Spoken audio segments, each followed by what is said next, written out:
Hey man, this is my story, and I want to share it with you. From wrong to right, from dark to light, from death to life. Let's go. So growing up, I was one of those kids that was by himself a lot and wanted to be, accepted. So, I would go around and do whatever they were doing. Off and on through the years of school, it would start to lead to rap music, and then I started dating certain type of girls. After school, it would lead into eventually alcohol and going into clubs and watching certain videos, and so I was always looking for acceptance from the world. My friends weren't really friends, he tried to get rid of them. My speech, my clothes, my life, man, I lived for them, but it was just a waste. They didn't care what I did for them. Knew a lot of people that rapped, so I started writing music, and as I would write the music, at first I would just write about my life and people didn't want to hear that. So I started writing about drugs and money and sex and alcohol and all these different things that I would hear on the radio and see on TV, because I said, okay, if that's what they want, that's what I'm going to give them. So I was, most of my music was fake. Chasing after my happiness only left me lonely, not knowing I would find it if I only let them show me. I met this girl, tried to take her on a date. She said right away, if we're even going to date, you're going to have to come to church with me. The church was Calvary Chapel, Fort Lauderdale.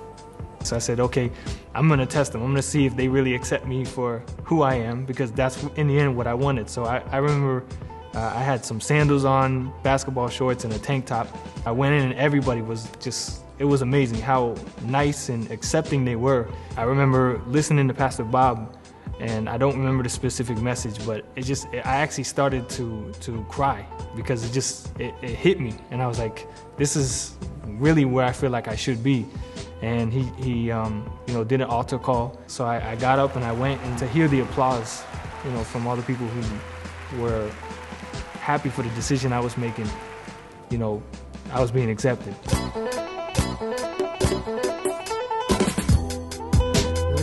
This is my testimony.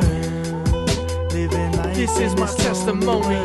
From there, I started changing a lot of the things that I did, and instantly I seen what was going to happen if I kept on that path, because I was being rejected at home, being rejected, at work or at school. It just kind of spiraled from there. I said, okay, this isn't going to work, because the friends that I've just worked really hard to get are now leaving.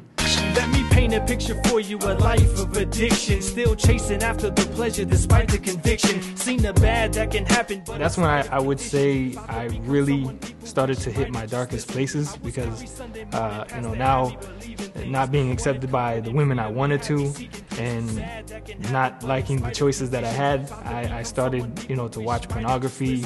I was caught up in the lust in the way that it was pleasing me. Thought it was okay, but I knew Satan was deceiving me. And then my friends would start bringing me to go drink, saying, hey, this will take your mind off of all the stress and all the worries.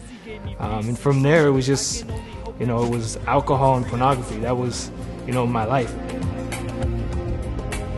Finally, all really just crashed one night. I just started really contemplating suicide, and I think it was God who was telling me, no, there's still people that care for you. For some reason, I picked up the phone and I sent a text message to two of my friends. They were both Christians, and they both said, listen, I can't give you all the advice, but I can tell you, try God, and watch what happens. From that moment, I made the decision that I was going to start going to church. So I started going to Calvary Chapel every Sunday morning. A couple weeks later, then it was Pastor Doug who was speaking about pain, and it was again something that I felt was directed towards me. And he gave the option to go forward to either accept or rededicate your life to Christ, and I just went, and it was awesome, because I really started to actually feel even more of a change at that point. The addictions also to pornography and alcohol were tough for me. There was a verse that just stood out to me, John 5:14, and it was when Jesus was talking to someone he had just healed, and he was saying, basically, you're well, you're healed.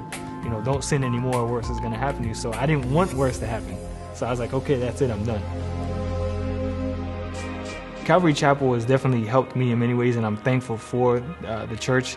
Seeing what I could do for other people and not always worrying about me and how could I please me, I started realizing I could actually be happy by making other people happy as well. So I'm involved in different ministries, kids ministry, mission work. Community group is definitely, it's big to me. I definitely have grown from going there because I have a group of guys that I know at any time I could just call them, email them, text them. God has really taken me from, the guy or the kid that was at home by himself, angry and bored and didn't know what to do, didn't know how to be accepted, to someone who was busy with doing God's work and accepted by pretty much everybody and loved for who he is and what he does.